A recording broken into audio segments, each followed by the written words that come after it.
Yes, well, as we get older and older, I'm 77 right now. You can't live forever, you know. So if this procedure I'm going to have to clean the blood doesn't work, then I've got probably a few more months to make it before my kidneys shut down, you know. So that's kind of why I'm kind of going along with the interview at this time. You're seeing that what you went through is just too important for people not to know about. Yeah. Yeah. Can you just, can we start at the beginning with your military career and just walk through what exactly your experiences were? Was drafted into the military and got into the U.S. Army. After that, I was sent to the Signal Training Center in eastern United States. What year would this be? 58. I went through the signal training course. And at that time, I went through the radio teletype course and also the cryptography course, crypto. They had 5 instructors that were getting out of military service. So they pulled the top 5 students, and I was 3rd in the class. So I got pulled as an instructor. Now, were you at this time also working yet for CIA? No. Not yet? No. After one day, my boss came to me, and he said, how would you like to, make some extra money? And I said, oh, money is good. So he's explained to me that he could put it through, would have to get a top secret White House Q clearance for the job, And I thought, boy, must be a pretty exclusive thing, And I said, well, what is this? And he said that I'm director for the CIA for Eastern United States, And I said, oh, I didn't know that. And he said, you weren't supposed to. After about 6 weeks, my security clearance came through, and I got my CIA card. It was an ID card, like a credit card, where I could just go up to the door and slice it, walk right in. And my name at that time, I used a artificial name too. Never used my real name. I started working with him on the project he was on, and that was Project Blue Book, which was kind of partially a fraud. You're saying some of the Blue Book cases were, Yes. were completely fictitious? Yes. But the cases that we got came from, I think it was Fort Belvoir, Maryland. Fort Belvoir? Yeah, and it didn't come from the Pentagon, or it didn't come from CIA headquarters. But we would get reports about a certain sighting that they had in Mexico or Italy or something like that. And then we had people that would follow through on it, that would go out and interview the people to see if they were nutcases or if it was real, So they'd be going overseas frequently?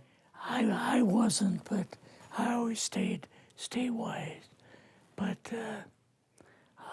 the people we had working with us from the CIA would do that. We would get like a new report probably a couple times a week. I was coming into the Army fresh off the farm, so I really didn't have much knowledge of anything, but my boss filled me in on Project Blue Book and what they had found so far. as far as Greys and aliens and the Roswell incident. How did you feel when this first got dumped on you? When you first learned about this? I was just kind of overwhelmed with all of this, you know. And I said to him, I don't know if I'm going to be able to be a judge of this type of thing. What's real, what's not, when I don't have much knowledge of it, you know. So... What did he say? He said, well, we have to build the information as we go, and you'll see how this thing is working out. And then the other thing is, of course, you really weren't able to tell family or close friends, obviously. No, I couldn't tell anybody. In fact, I had to take a vow that I wouldn't tell anybody. A lot of it for 40 years, and more of it for 50 years, which is up in 2010. You're doing all this crypto work. You're looking at images, photographs, video. It's 1958, maybe the fall of 58. What happened after this? At that time, the Project Blue Book thing kind of went pot, you know. If you remember, back in those days, they kind of declared it as a nothing, you know. Mm-hmm. Right. And they were telling the world all UFOs are misidentifications, hoaxes, balloons. Psychological issues, whatever. Yes. Yeah. So my boss came to me and he says, we've both got a new assignment.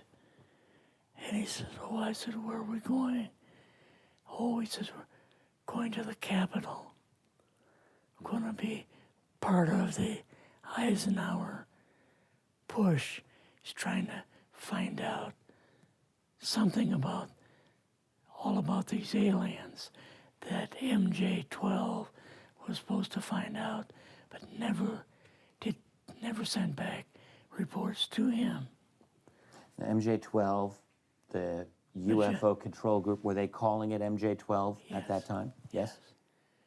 They called us in, went into the Oval Office, and President Eisenhower was there and Nixon, and they said, we called the people in from MJ-12 from Area 51 and S4, but they told us that the government had no jurisdiction over what they were doing. So being a past general, you didn't tell him to go to hell without any real good reason, you know. Mm-hmm. So he said, I want you and your boss to fly out there. I want you to give them a personal message.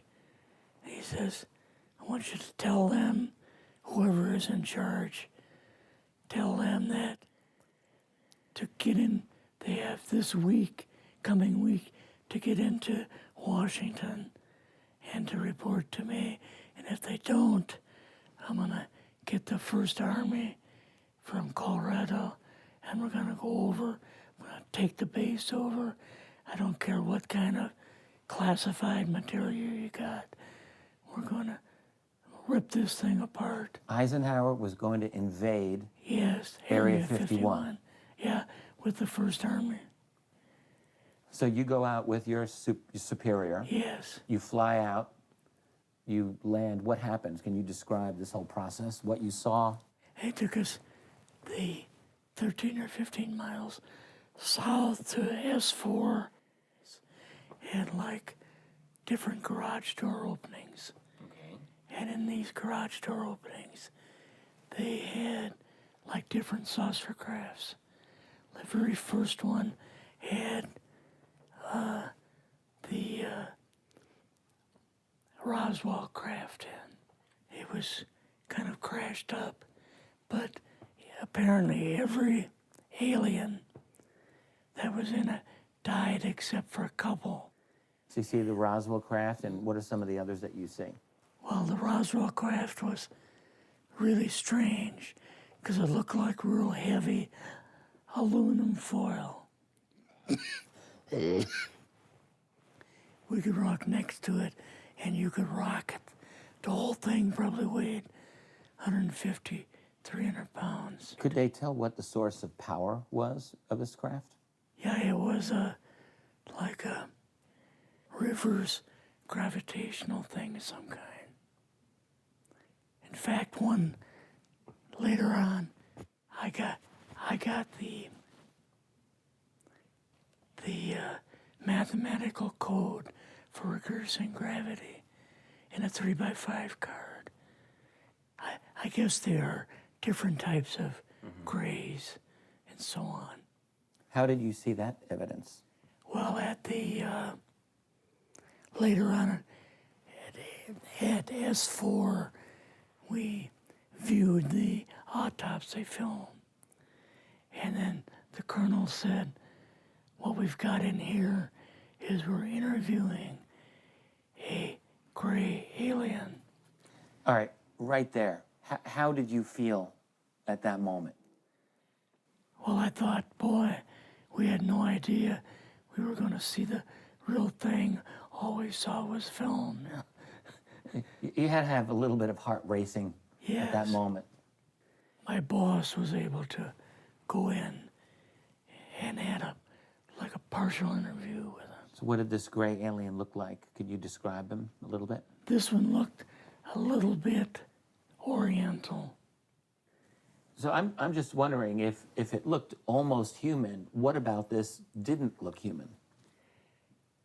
No, it didn't look human as far as the skin tone and basically the shape of it and the size. How was its head size compared with a normal human, for example? Brain was kind of a little bit bigger. And some of the nose was very, very small. And the ears were just like holes. Mouth was very small. Now, why were they bringing you out here at all, anyway, to see an alien? What was the point? To go back and tell the president they actually had one. So he did not know at this point No, if there was an alien at S4. no. What did you do then at Area? Were you done, or did you have other things to do at Yeah, so S4? basically we were kind of done. Went back to Area 51.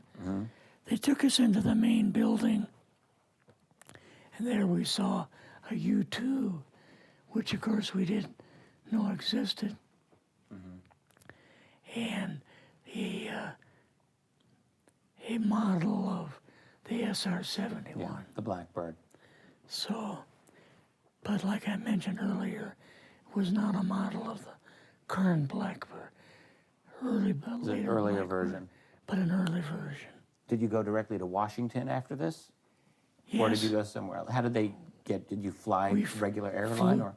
We flew back to the commuter plane back to the air base, and then took President Eisenhower's Lockheed Electra back to Washington. You and your supervisor, Yeah. superior officer, and now you're meeting with the president? Yes. Can you describe this? Well, we met with him in, the second story of the old OSS warehouse building. And Eisenhower and Nixon were there, and also Hoover was there. So he asked us what was going on, and we told him about the alien, the whole situation, and the black projects and so on. And he was just totally shocked. He appeared for the first time to be worried.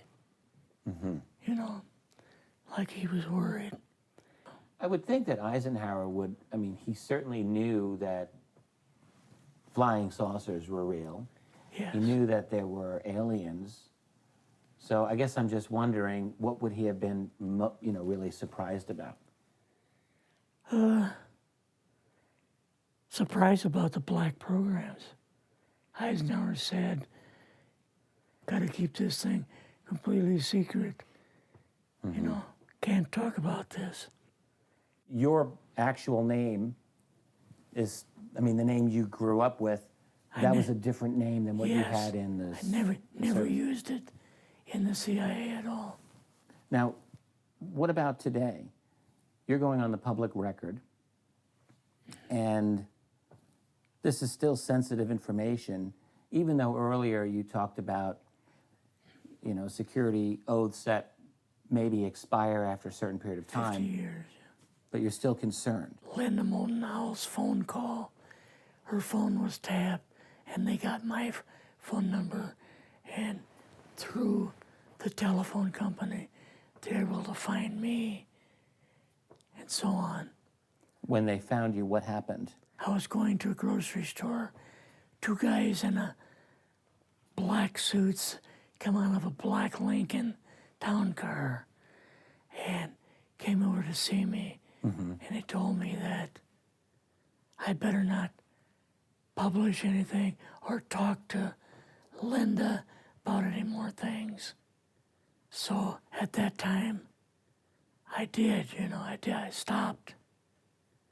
That was enough to intimidate you. Yes. Rather remain anonymous.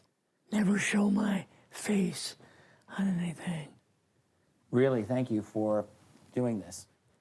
Yes, this was, I guess, kind of a good idea because I feel much better having talked about it. I kind of feel like there's a load off my shoulders Really? because I had an awful lot of secrets that I had kept over the years.